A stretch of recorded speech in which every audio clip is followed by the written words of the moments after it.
Welcome to Sci-Fi to Reality, the show where we take your favorite ideas from science fiction and then work with today's leading researchers to figure out how we can bring those ideas to reality. Today we're looking at the Young Ladies Illustrated Primer as described in the book The Diamond Age by Neal Stephenson. And if you haven't read it, that's okay. We'll be going over it in the interview, but we do recommend that you check it out.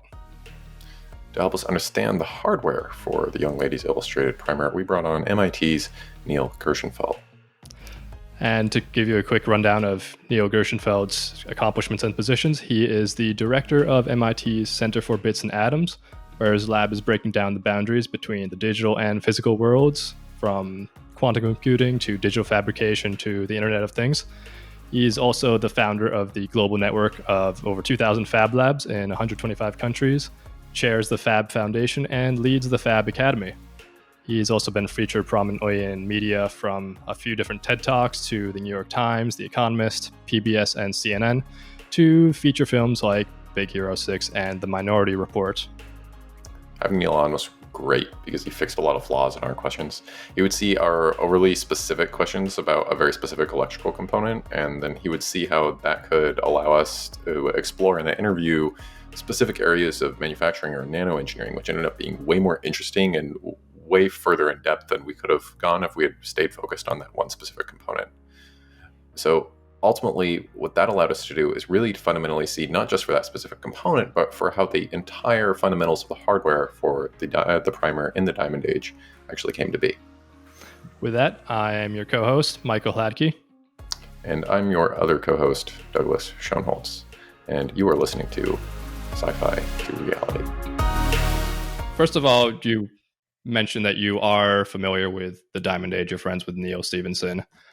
So could you quickly, in your own words, summarize what the primer is in your own words? Well, yeah, I mean, as background, this is one of my favorite books.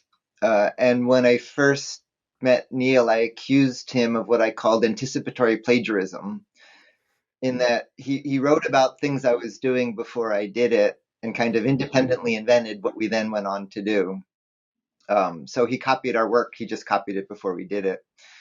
And so it's a really interesting meditation on the range of things Neil meditates about, but at the heart of it is reconfigurable nanostructures. So there's a book that can be any book, and it traces out the role of the book that can be any book in the life of the protagonist against the background of a society that has powerful reconfigurable nanotechnology and how it impacts the society and how it's managed, and what can go wrong as well as right.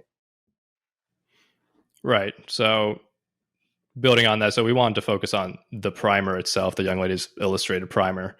And so that is a book that is designed to be kind of the ultimate educational tool, right? Dynamically, procedurally generating educational content for the bonded child to turn them into a critical thinking, well-rounded prodigy. Yep. Would you agree with that? Yes. Right.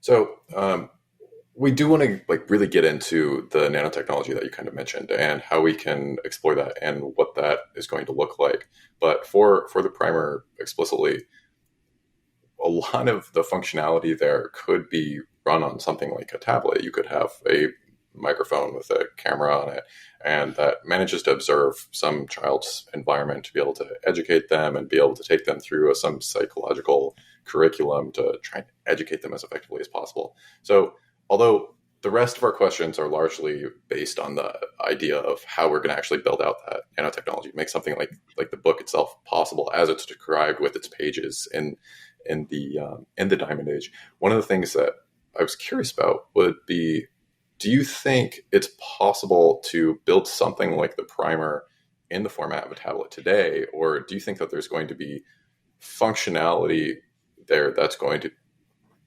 basically make it impossible to fit that functionality into a tablet? So being able to sense that environment properly, to be able to engage psychologically with any child it wants to, et cetera. Yeah. So first, let's see, a background comment before that detail. what you're trying to do by looking at the science behind science fiction, I appreciate and applaud. That feedback loop is underappreciated. Years ago, when William Shatner was writing his book, he came by my lab as my lab was starting, and we had this really interesting moment where we couldn't figure out who was copying who.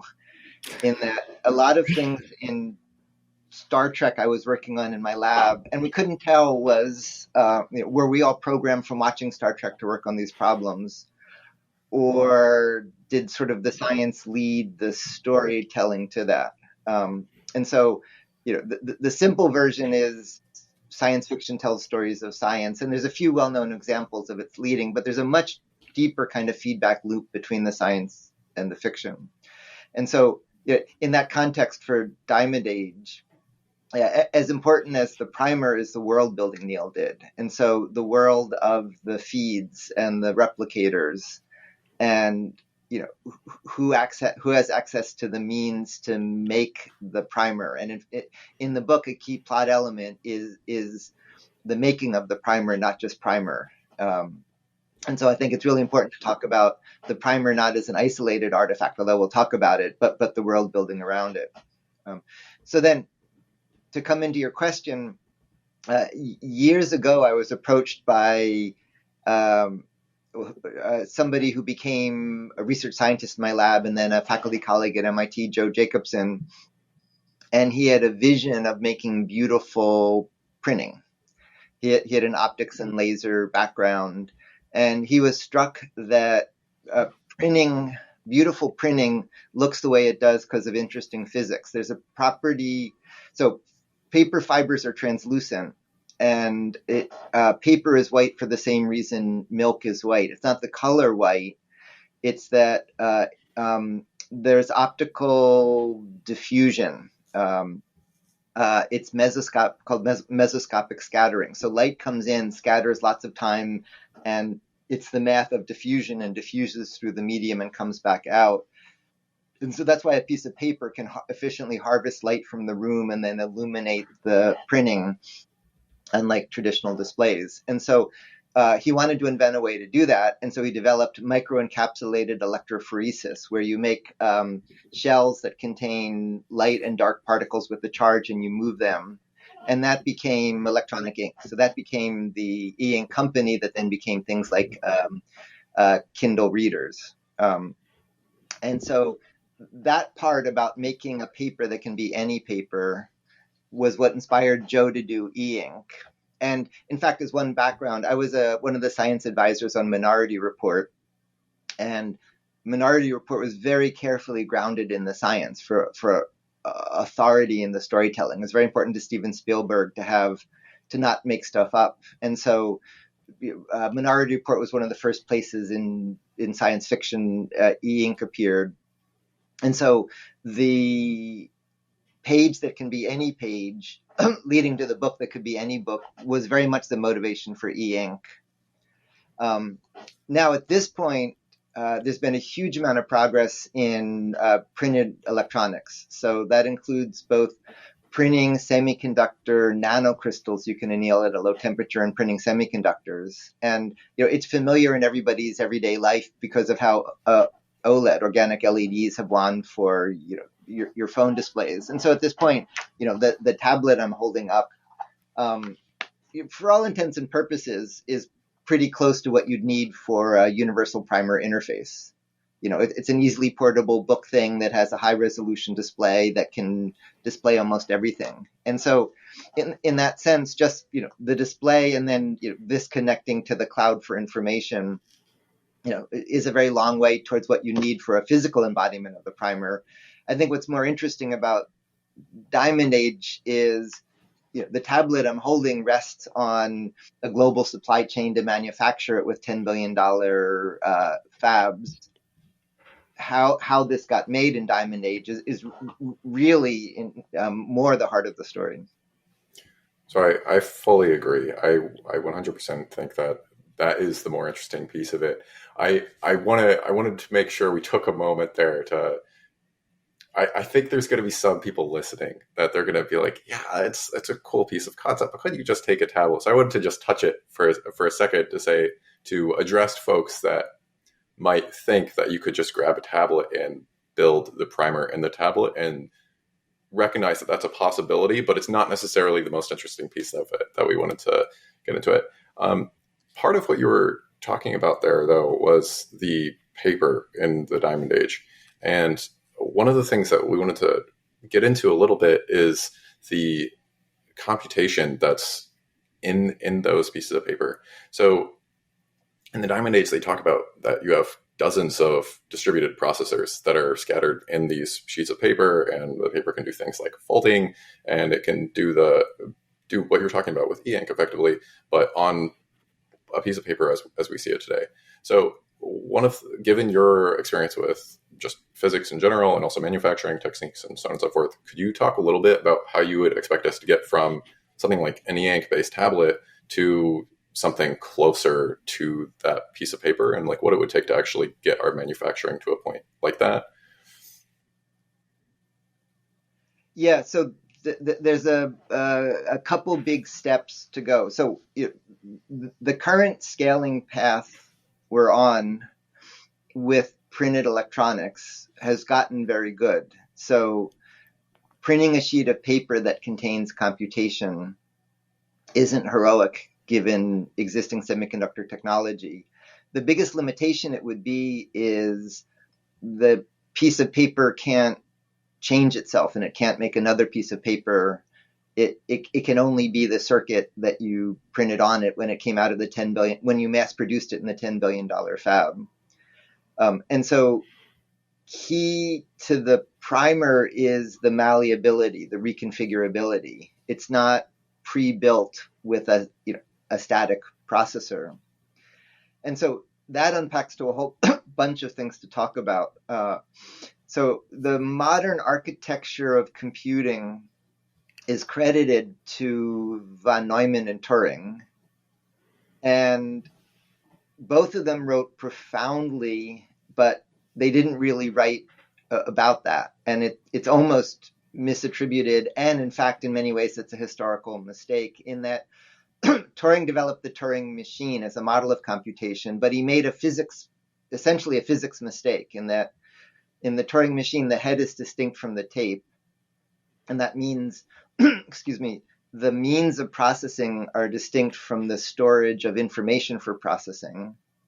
And that in turn means the computer in front of you is spending most of its cycles moving information from storage transistors to processing transistors, even though the storage transistors are computationally as useful as the processing transistors, but they can't process information architecturally. Then von Neumann enshrined that in the von Neumann architecture, but the von Neumann architecture he never really wrote about. He wrote a dreadful memo called, a first report on the EDVAC, which was an early computer and a sort of a hack to program it. He didn't write about what's called the von Neumann architecture. Now, the reason I say all of that is both of them ended their lives working essentially on Diamond Age. So von Neumann ended his life studying how a computation can communicate its own construction. Self-reproducing automata. Turing ended his life studying morphogenesis, how genes give rise to form, which we can talk about, which is a profound process. And so both of them ended their life studying not computation as an abstract digital thing in a cloud, but computation as something that's physically embodied, where computation codes construction and you construct to compute. And so that's an idea that's been lost in the traditional canon of computing. It was essential at the end of the life of von Neumann and Turing, and it's central to the kind of work my lab is doing about how you construct a compute. And that's what's going on in the primer, that it's full of molecular machinery that's computing, not 2D chips with a static architecture made in a factory. Gotcha. So the processors there aren't just a bunch of fabricated processors dumped into the page, but rather the page is able to readjust its processing and storage on the fly completely by this nano architecture that you're describing. Right. So, And that's not a new idea. It's a 4 billion-year-old idea, meaning this molecular biology does everything Shannon, von Neumann, and Turing taught us. It computes to construct, and that's at the heart of the modern renaissance in molecular biology and systems biology. That you can't separate the computation from the construction of life. The most profound question in my lab, and in some ways, I think today, is this boundary between animate and automata, and how in this deep way it's blurring.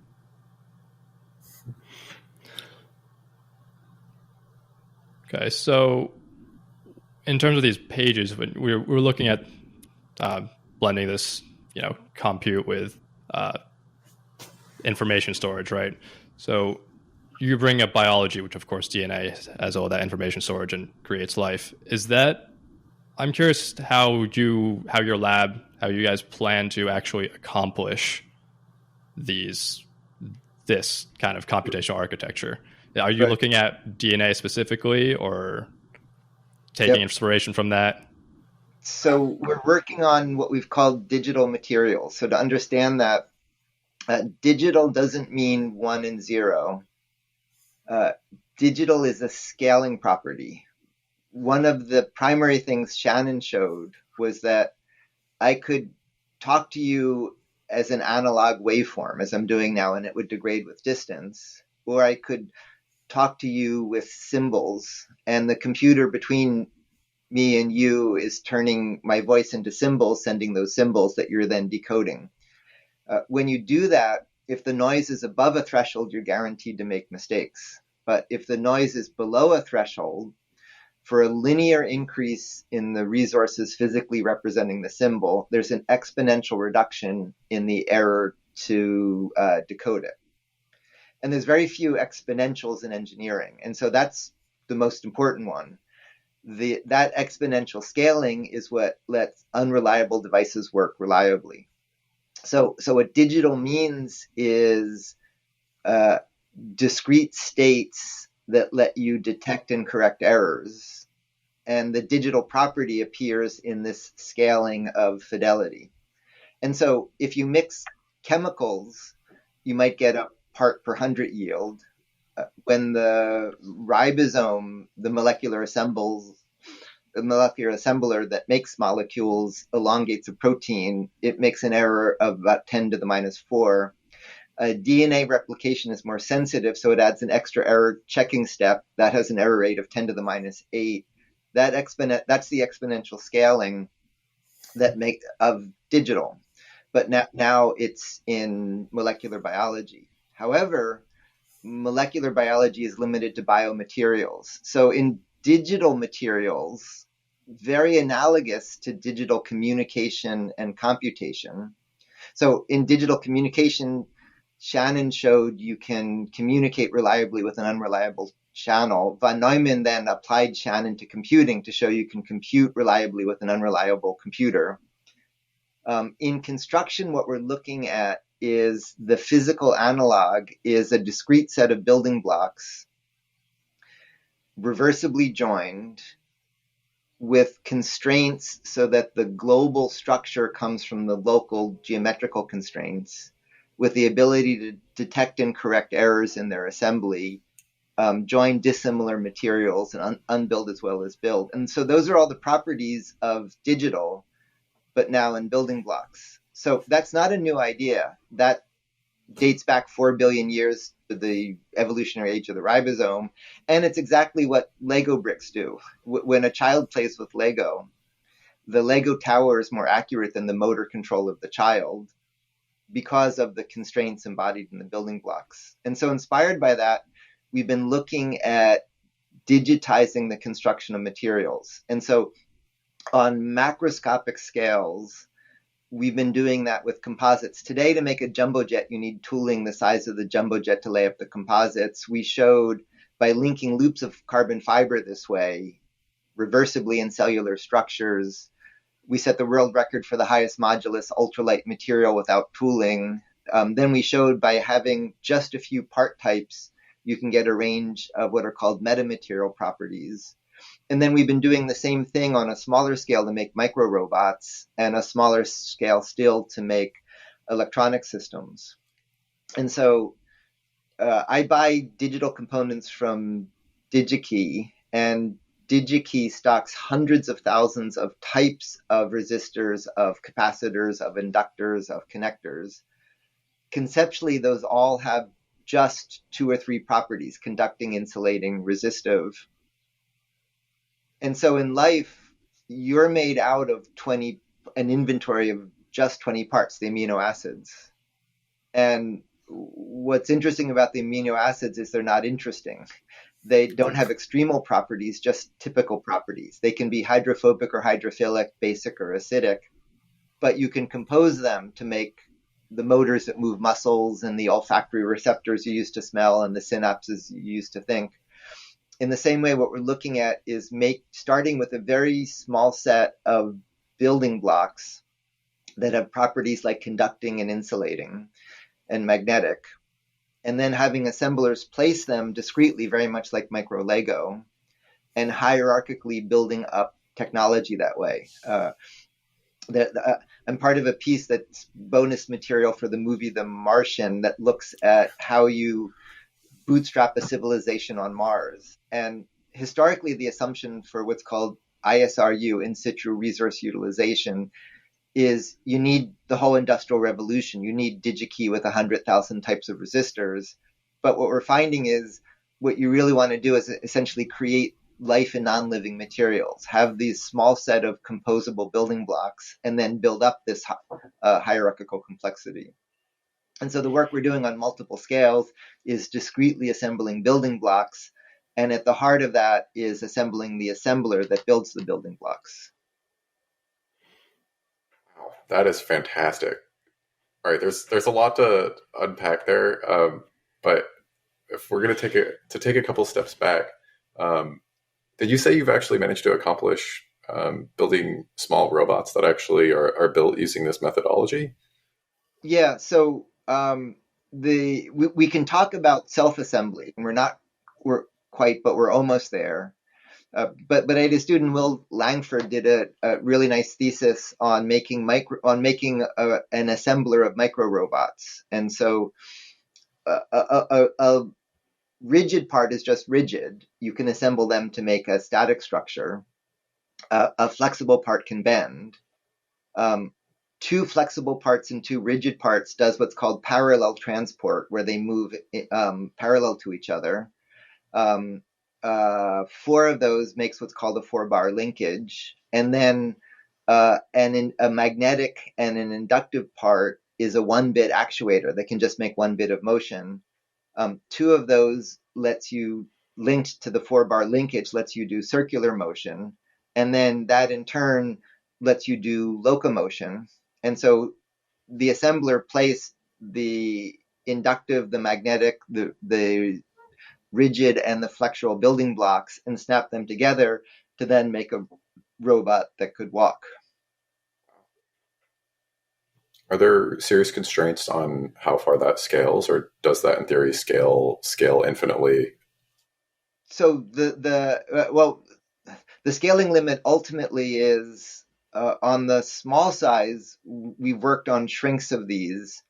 I have a student, Prashant, who worked on laser micromachining these, and the processes he's developed that is now getting spun off by an interesting company called Atomic Machines. And ultimately, there's a really interesting boundary where at about 100 nanometer feature size, they still behave like Lego bricks. But between there and about 10 nanometer feature size, they're no longer behaving classically. And so that at 1 nanometer and down, it's turning into the domain of chemistry. But there's a really interesting boundary, at tens of nanometers, where it's not quite molecular and it's not quite macroscopic. And so on one side of this, my lab is part of a very interesting collaboration with JCVI and NIST, where we did microfluidics for genome transplantation to make synthetic organisms. So design life in a computer, output the genome and boot up a cell with that. And then we're making these microassemblers. And there's a really tricky boundary that we haven't yet occupied, kind of right between, though, at tens of nanometers. But at hundreds of nanometers on up, these behave like macroscopic systems. And also, just for some idea of conceptualization, hundreds of nanometers. How does that relate to something that somebody might encounter in their everyday life? Like, for instance, how many? Oh, yeah. Let's see. There are about 10 atoms in a nanometer, and hairs are tens of microns. Yeah. Okay. It's fairly small.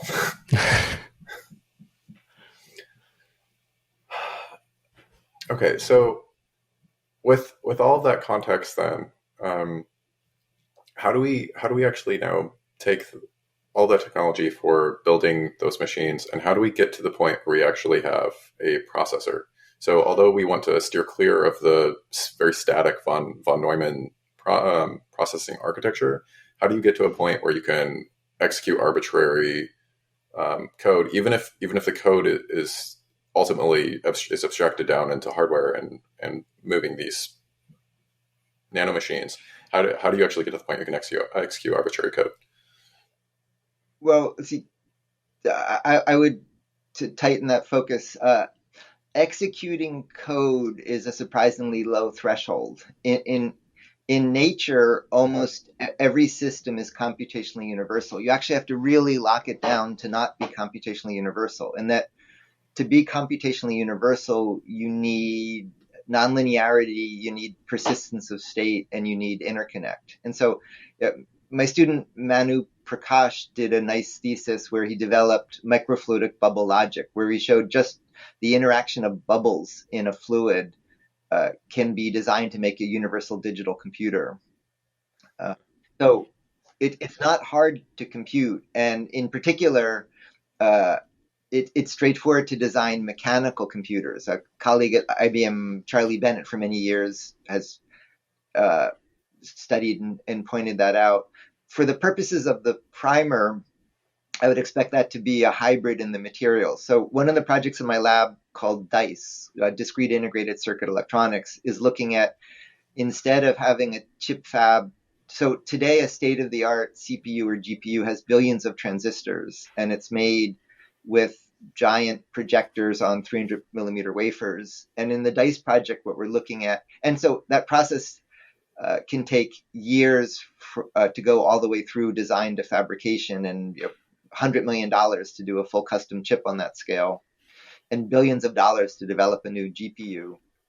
In the DICE project, what we're looking at is making very small electronic building blocks, both semiconducting and we're doing superconducting versions, that are very little computational elements, and then developing assemblers to place those in 3 dimensions into 3-dimensional computing structures. And so to do the computing in the assembler, the killer app for physical structural computation is construction. You compute to construct, and you construct to compute, and that's at the heart of life.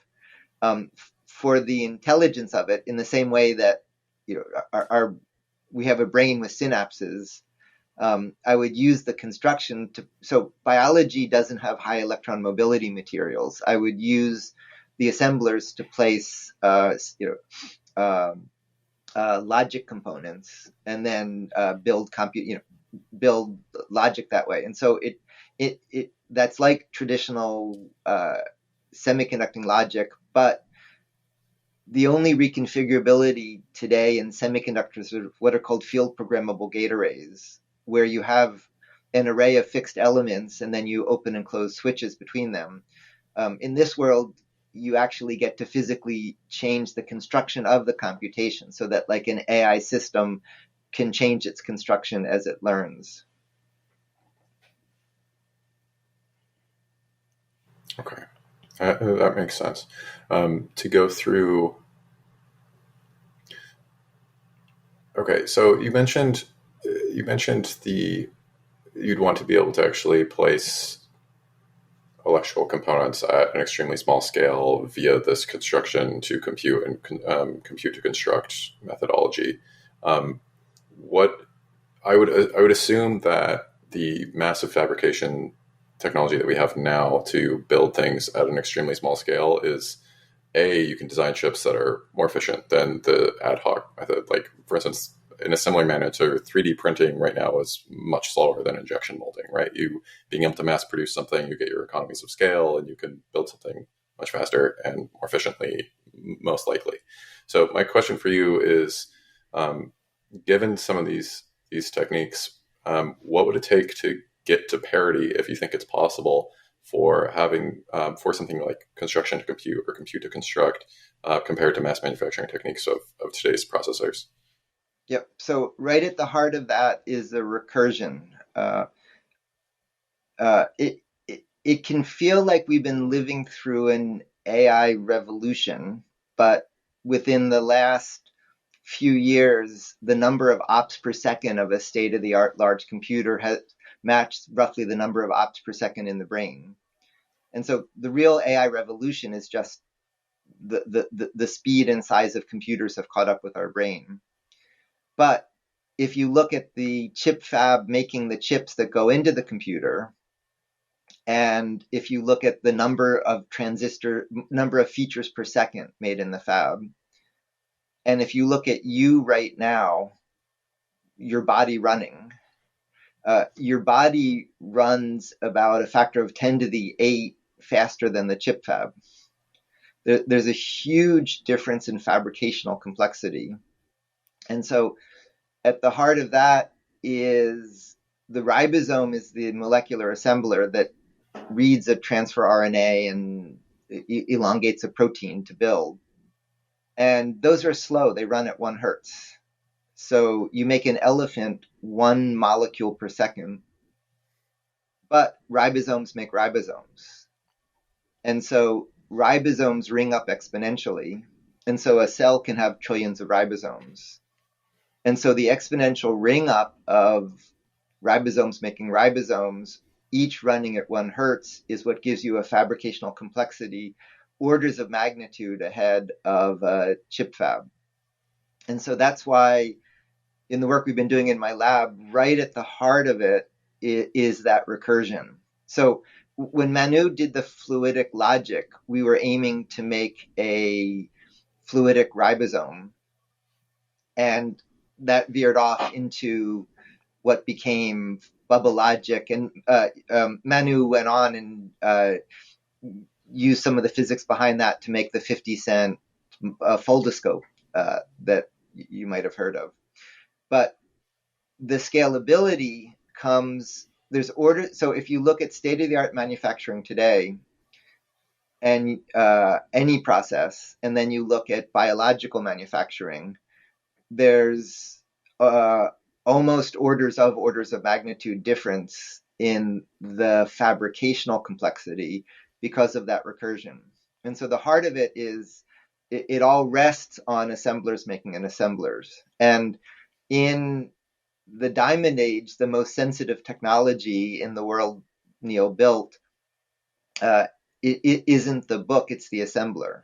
This power of an assembler that assembles assemblers is what you need for scaling. You have to exponentially ring up assembly capacity. And then, so chip fab today scales by parallelism. You make many chips at the same time, but that requires heroic flatness of field in the optical system and purity in the clean room. And that reaches serious scaling limits.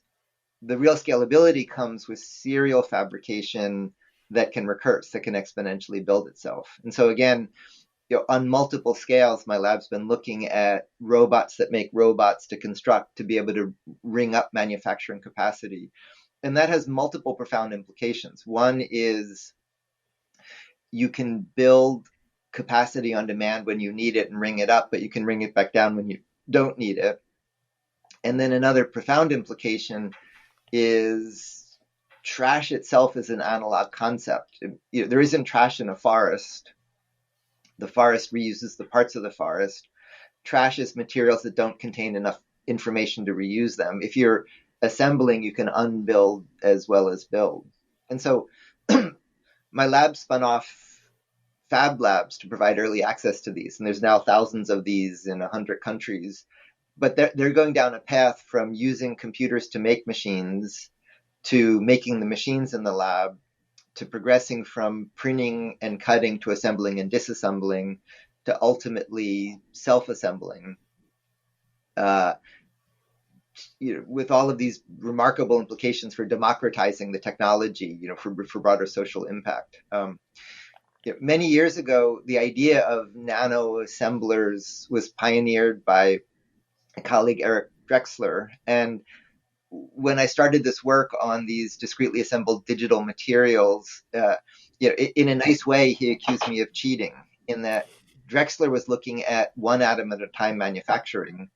And in a sense, what I'm doing is the spirit, but not the letter of that. I'm doing what he described, but I'm redefining what the atom is. That's really cool. So one of the other items we had on the list here was to talk about how you'd attempt to power something like the primer. And I'm going to hand this off to Michael, but to talk about that, one of the issues I see with trying to do something like your kind of decentralized manufacturing, like you're talking about, would require like a network of basically distributed cabling in such a system. So I'm curious how you actually would scale delivering power to something like that, and what maybe a power source for something like that would look like. There's probably a bigger issue. So power is a question, but the reason I'm not that concerned about it is first, there's still orders of magnitude difference in the efficiency of if you take existing semiconductor chips and you take the underlying physics, we're orders of magnitude away from the physical limits on computation are how long you want to wait for an answer and how accurate you want the answer to be. And we're orders of magnitude away from those limits, other than in very special settings like quantum computing. And so my lab was part of doing the first faster than classical quantum computations. And one of our projects is developing superconducting electronics that aims to improve supercomputers by about a factor of 10 to the 5. So there's lots of headroom to improve the efficiency of computing. And there's lots of, so biology works on environmental sources of energy, and there's lots of sources of environmental energy like the sun.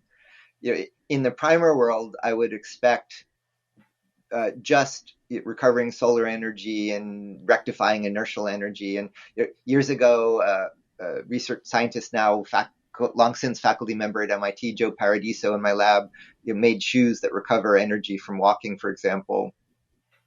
So there's lots of potential sources of energy. But then a step beyond that is a former student, Josh Smith, has been developing sort of short to medium range ways to send energy. So having resonant magnetic emitters that in the vicinity of where the book is, that you can resonantly magnetically couple energy into it. So that's less of a question. The more interesting question, and when I mentioned this to Neil, he kind of groaned a bit, is the thermodynamics. So in thermodynamics, heat change equals temperature times entropy change. dq equals TdS. And that's why engines get hot.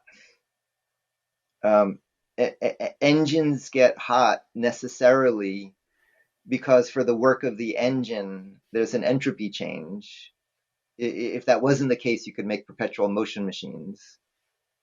And in the diamond age world, there's a huge amount of entropy change happening. These assemblers are creating a tremendous amount of order.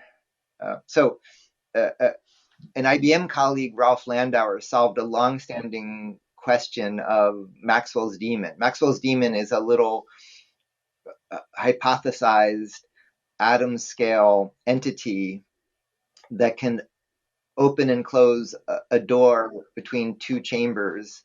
And just by opening and closing the door, let all the cold molecules to one side and the hot molecules to the other side. And then and then you could run a heat engine from that. And so it appears that the demon violates the second law of thermodynamics because it never touches the molecules, but yet it powers a heat engine.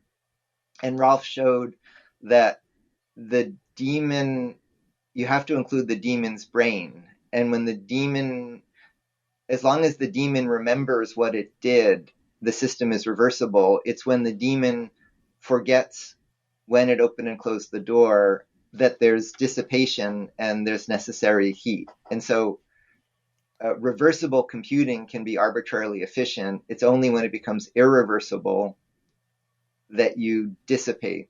And so in the diamond age, there's a huge amount of entropy change happening.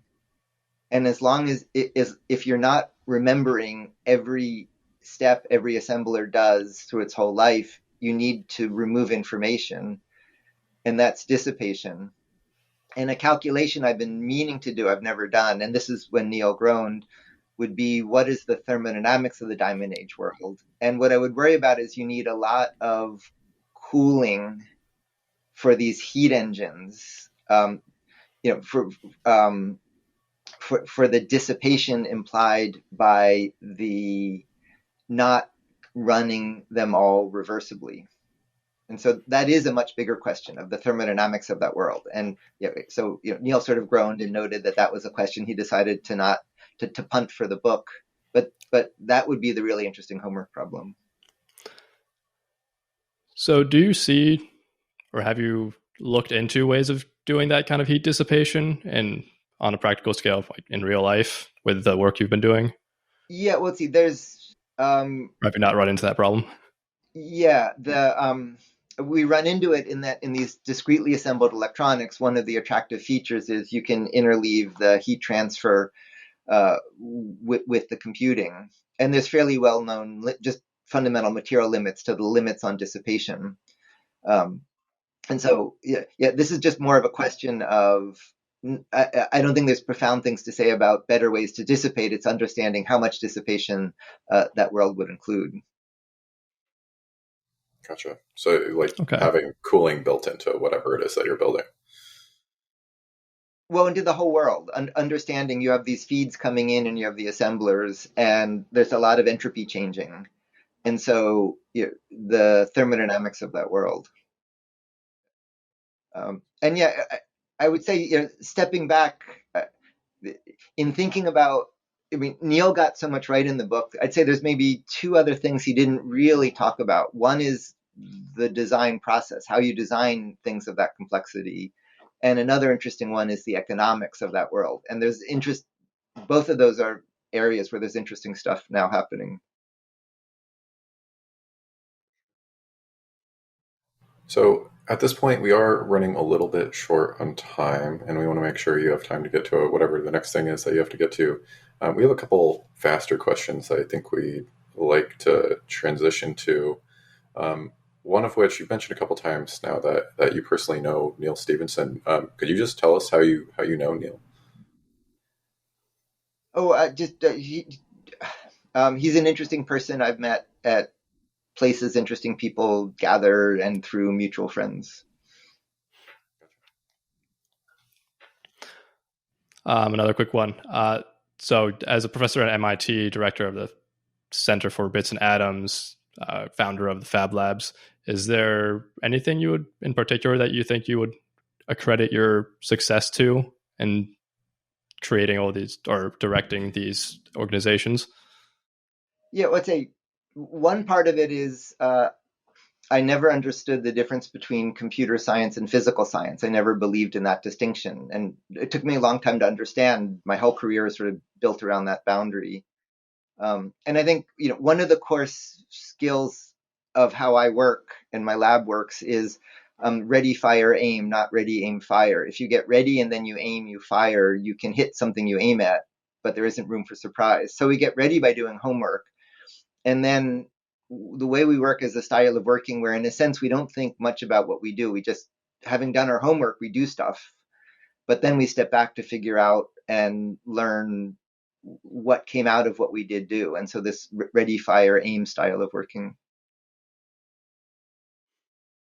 That sounds fantastic. Sounds like a really fun way to work because you'd be able to constantly get surprised with whatever ends up coming out of whatever you're looking at.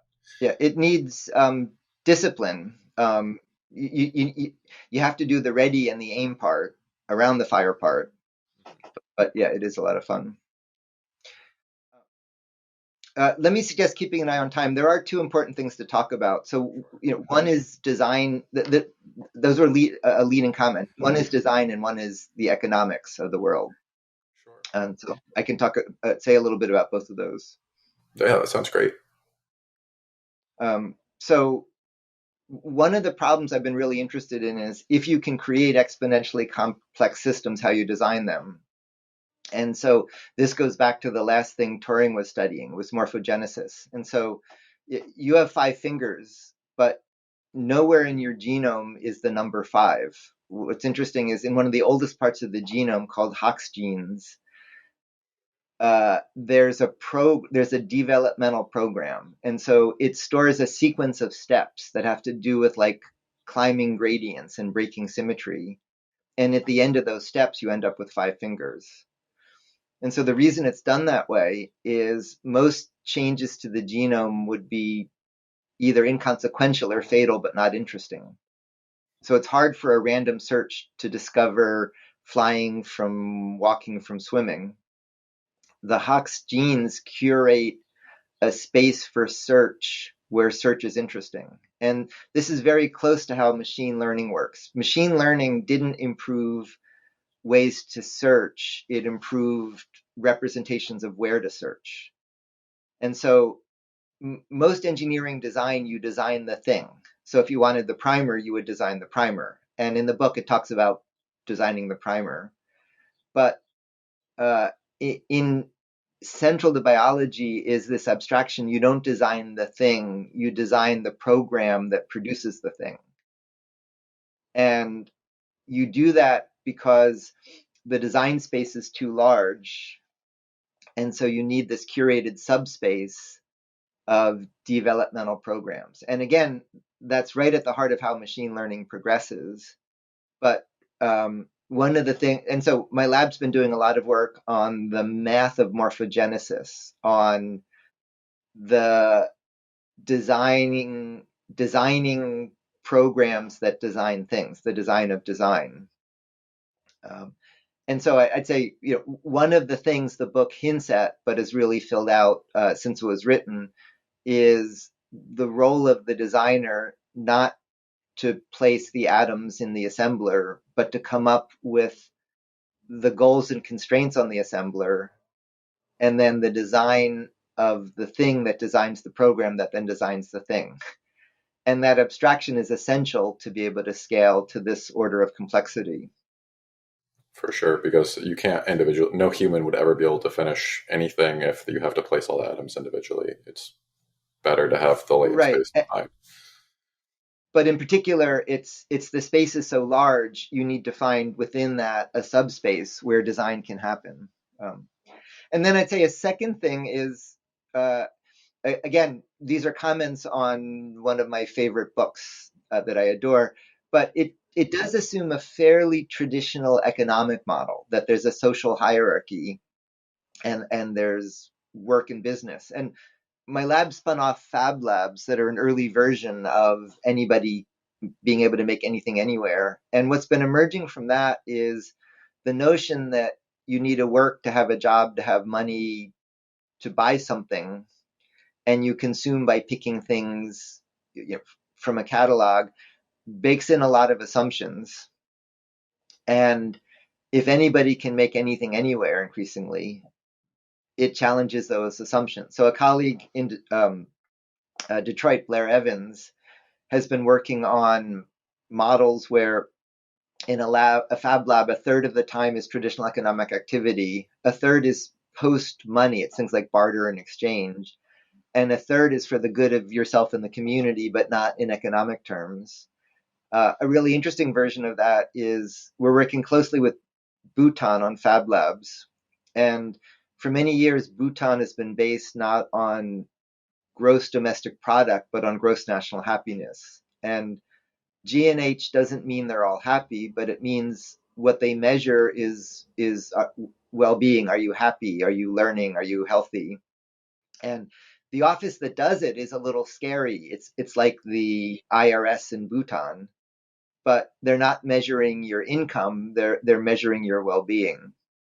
And so with Bhutan, they have this wonderful Buddhist tradition, but they would buy crap trucked in from far away. And so we helped them set up fab labs initially. Now we're helping them set up a super fab lab, a bigger lab with the tools to make fab labs, so machines to make machines. And it's very much aimed at embodying gross national happiness. And so in that world, it's not utopia, it's not free, but the global supply chain dependencies and the economic assumptions of work are fundamentally challenged if you have the means to make something. You could do it for yourself. It could be family and friends. It could be local community. There's many models for that. But it doesn't lead you to a traditional economic model. And so really unpacking the assemblers at the heart of Diamond Age is likely to lead to a less stratified, to more accessible society. And we're finding, in the Fab Lab, in the same way that the applications on your iPhone were first developed on PDP mini computers, the Fab Labs that today cost $100,000 and weigh 2 tons will ultimately turn into the primer, will turn into the molecular assemblers. But today we're tackling how do you live, learn, work, and play if anybody can make anything anywhere. And it really challenges basic assumptions about how society functions and how it's organized. And how we might be able to have a better, more equitable, happier society tomorrow, hopefully.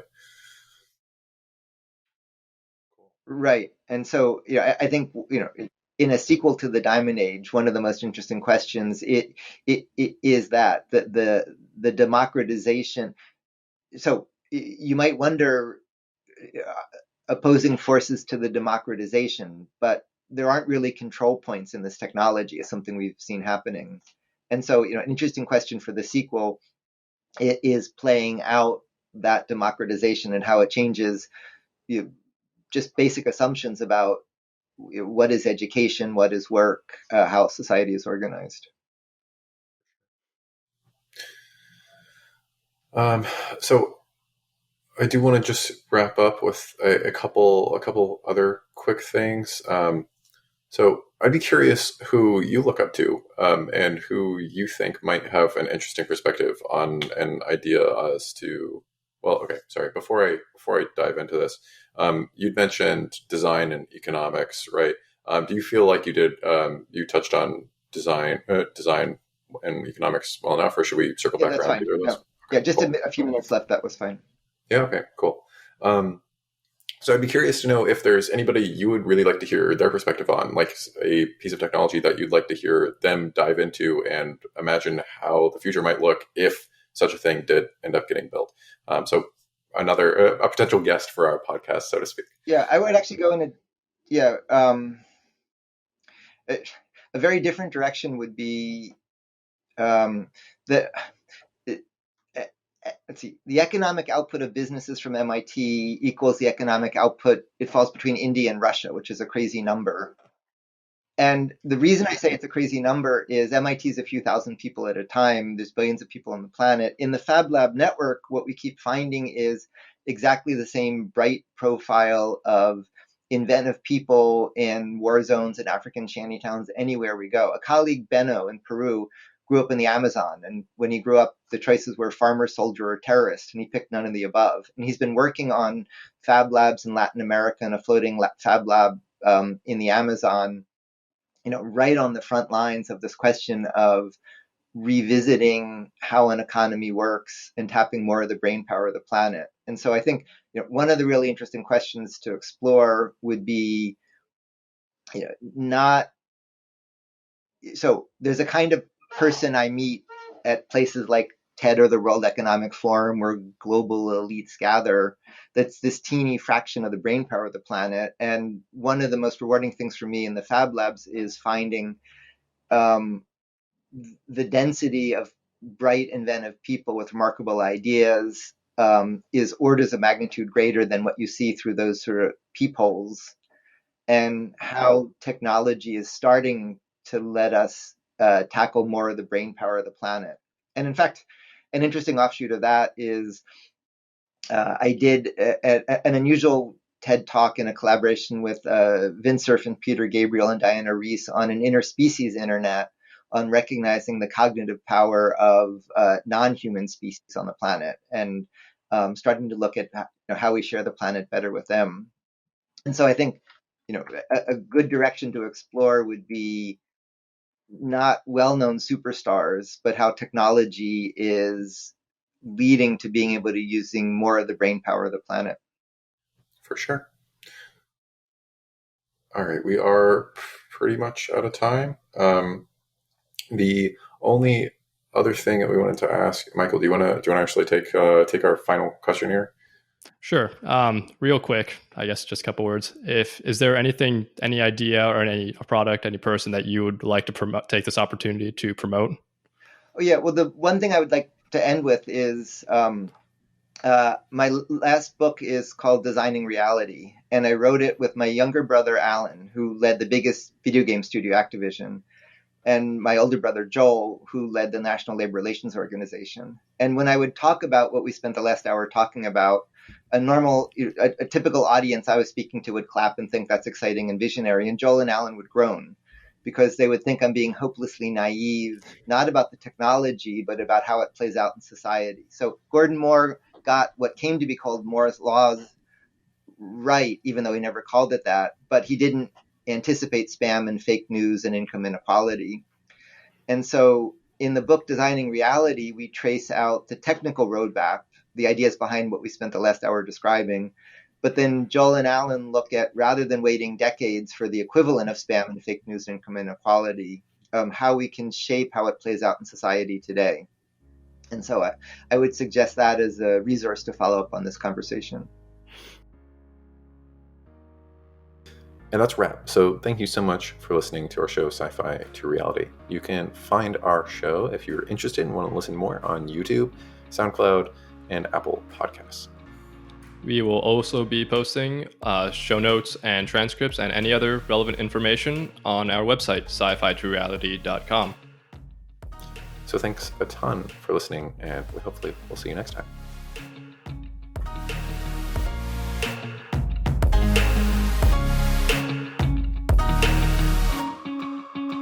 Of course, if you are more interested in Jesus Christ, just keep taking my shit, dude.